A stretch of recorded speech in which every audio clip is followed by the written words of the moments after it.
on va aborder un sujet qu'on trouve super utile et peut-être un peu piquant aussi. T'as déjà eu ce moment un peu gênant où tu dis une phrase correcte, bien construite, avec une belle grammaire. Mais le français en face te regarde un peu de travers, comme s'il comprenait, mais qu'il se disait « Personne ne dit ça comme ça ». Eh ben voilà, c'est ça qu'on va décortiquer aujourd'hui. Oh, mais clairement, moi, je l'ai vécu en tant que prof et je l'ai aussi vécu à l'étranger. C'est ce fameux « français parfait » qu'on apprend à l'école, qui est techniquement bon, mais qui sonne carrément artificiel. Et c'est pas pour te décourager, hein? C'est normal. Quand on apprend une langue, on veut bien faire, on répète ce qu'on a vu dans les manuels. Sauf que dans la vraie vie, on ne parle pas comme dans les livres de grammaire. On parle vite, on coupe des mots, on utilise des expressions familières. Et parfois, on dit même des trucs qui n'ont aucun sens si on les traduisait mot à mot. C'est exactement ça. Et le problème, c'est qu'on te dit rarement « en vrai, on ne dit pas ça comme ça ». Non, les gens sont polis, ils sourient, ils te comprennent. Mais toi, t'as l'impression que quelque chose ne colle pas. Et c'est frustrant. Parce que tu veux bien parler, tu veux t'intégrer, tu veux sonner naturel, pas comme un GPS en mode français académique. Alors, aujourd'hui, on a décidé de te donner un petit coup de pouce. On va te partager 8 phrases que tu utilises peut-être, mais qu'aucun Français ne dit vraiment dans la vie de tous les jours. Et attention, ce ne sont pas des fautes de grammaire, hein? C'est juste des expressions qui ne sont pas naturelles. On va t'expliquer pourquoi, et surtout, te proposer des alternatives authentiques. Du français vrai, vivant, du français qui coule. Donc, si tu veux éviter les phrases traduites qui font tiquer et commencer à parler comme les natifs, avec fluidité, avec le bon ton et même avec un peu de style, reste avec nous jusqu'au bout. On t'assure, tu vas apprendre des trucs que t'as jamais vus dans un manuel. Allez, prépare-toi à corriger ton français sans stress, à booster ton expression orale et surtout à t'amuser avec nous. C'est parti. Phrase 1. Ça fait du sens. Alors, celle-là, je crois que c'est la phrase qu'on entend tout le temps chez les apprenants avancés. Et franchement, je comprends pourquoi. C'est une traduction mot à mot de l'anglais « it makes sense ». Sauf que, désolé de te le dire, en français, ça n'existe pas. On comprend l'idée, bien sûr. Mais un natif, jamais de la vie, il te dira « ça fait du sens ». Pour nous, ça sonne super étrange. On imagine presque quelqu'un qui fabrique du sens, comme on fabrique une machine. Exactement. Et le pire, c'est que tu crois bien parler, parce que c'est logique, c'est clair, c'est grammatical. Mais tu viens de balancer une expression qui n'existe pas chez nous. La bonne version, c'est « ça a du sens ». 3 petits mots tout simples.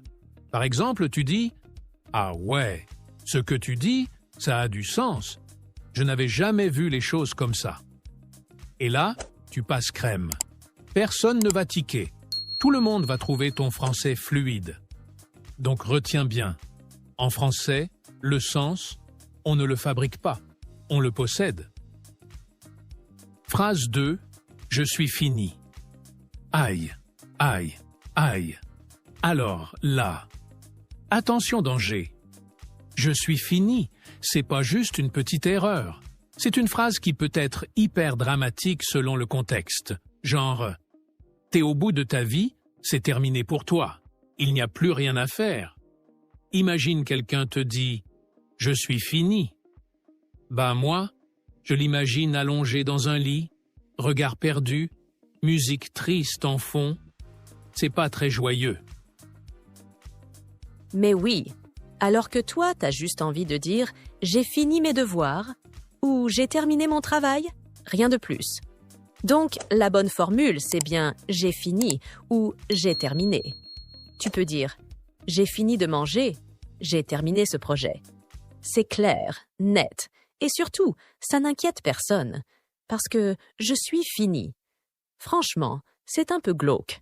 Alors s'il te plaît, Ne traumatise pas les Français autour de toi et oublie cette tournure une bonne fois pour toutes. Phrase 3. Je suis chaud pour ça. Ok, celle-là, elle est un peu piégeuse. Parce que en vrai, entre jeunes Français, on peut entendre « je suis chaud ».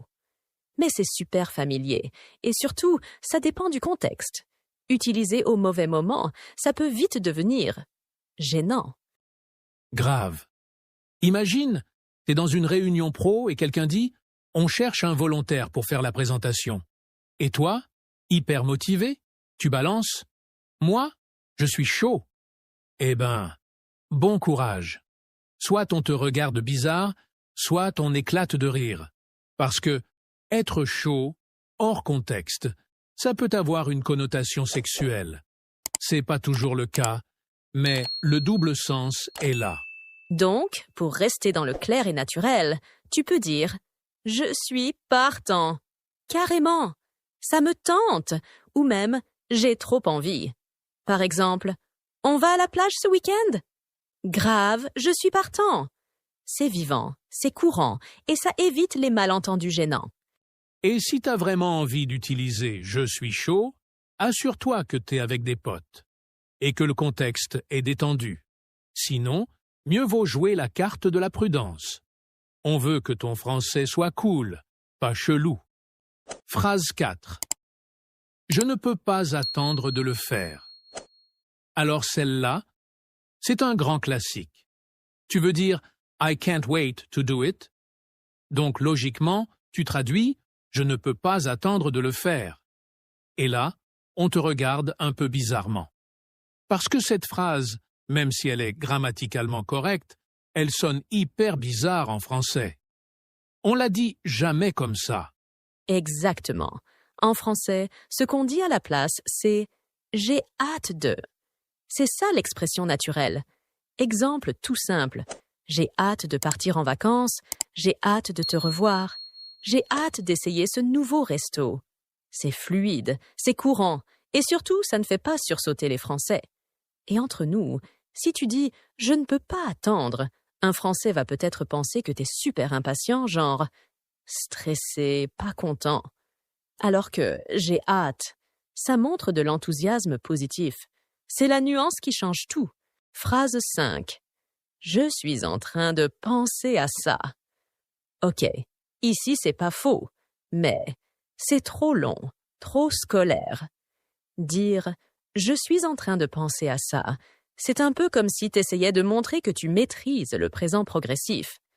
Mais dans la vraie vie, on parle pas comme ça. C'est un peu lourd, un peu mécanique. Ouais, c'est typiquement le genre de phrase qui te trahit comme apprenant. À la place, un natif dira « j'y pense ». Ça me trotte dans la tête. J'y réfléchis. Par exemple, t'as pensé à notre voyage?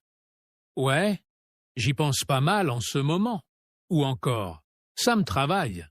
Ça veut dire que l'idée revient souvent dans ta tête, comme une petite obsession.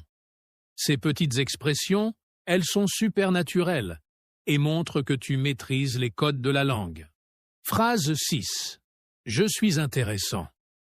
Ah, celle-là, elle peut vite devenir gênante. Parce que quand tu dis « je suis intéressant », tu veux dire que t'as trouvé quelque chose de fascinant. Mais en vrai, t'es en train de dire que toi, tu es une personne intéressante. Ce qui peut passer pour de la prétention, genre « je suis passionnant, regarde-moi ». Exactement. Et ça, en France, on évite. On aime la modestie. Alors pour exprimer ton intérêt, tu dois inverser la phrase. On dira « ça m'intéresse ». C'est super intéressant. Je trouve ça passionnant. Et là, tu montres ton enthousiasme, sans passer pour quelqu'un d'arrogant. Par exemple, tu t'intéresses à la psychologie? Oui, ça m'intéresse depuis longtemps. Et boum, tu sonnes naturel, simple, fluide. Pas besoin d'en faire trop. Phrase 7. Je suis confus. Ah, je suis confus. C'est une phrase qui fait souvent rire les Français. Pas méchamment, hein? Mais parce que c'est un faux ami. En français, dire « je suis confus » donne plutôt l'idée que tu es gêné, embarrassé, voire même un peu désolé. pas que tu ne comprends pas quelque chose. Ouais, donc si tu veux dire que t'es perdu, que tu comprends pas bien, faut plutôt dire « Je suis un peu perdu. J'ai pas tout compris. Je suis pas sûr de suivre. » Par exemple, tu peux répéter « J'ai pas tout saisi. » Attends, je suis un peu paumé là. Et voilà, là t'as l'air d'un vrai natif, pas d'un apprenant en mode Google Translate. Et pour le côté désolé du mot « confus », on a d'autres phrases aussi. Je suis désolé pour le malentendu. Je m'excuse si j'ai été maladroit. Donc fais bien attention au contexte, parce que « je suis confus », on l'utilise rarement, et souvent dans un mail très formel, ou dans un vieux roman du 19e siècle. Phrase 8. Je suis ici depuis 5 minutes. Alors celle-là, elle semble parfaite. Mais il manque un petit truc pour que ce soit vraiment naturel. Les natifs diront plutôt « ça fait 5 minutes que je suis là ». Ou plus simplement encore « je viens d'arriver ». Je suis là depuis un moment, mais je suis ici depuis 5 minutes. C'est trop rigide, trop scolaire. Et puis entre ici et là, les Français utilisent là beaucoup plus souvent à l'oral. Exemple naturel. T'es là depuis longtemps? Non, ça fait 2 minutes, tu vois. C'est plus souple, plus vivant. Et ce genre de petits détails, ça change tout dans la perception qu'on a de ton français. Alors, t'as reconnu certaines de ces phrases dans ta façon de parler? Pas de panique, c'est hyper courant et facile à corriger. L'important, c'est de rester curieux, de t'ouvrir au français réel, celui qu'on parle tous les jours, pas celui des manuels. Dis-nous en commentaire, quelle phrase tu vas corriger dès aujourd'hui et laquelle t'a le plus surpris? Et comme toujours, pense à liker, à t'abonner et à partager cet épisode avec un pote qui veut parler comme un vrai Français. Merci d'avoir été là et continue à parler, à progresser et à kiffer ton français. À très vite.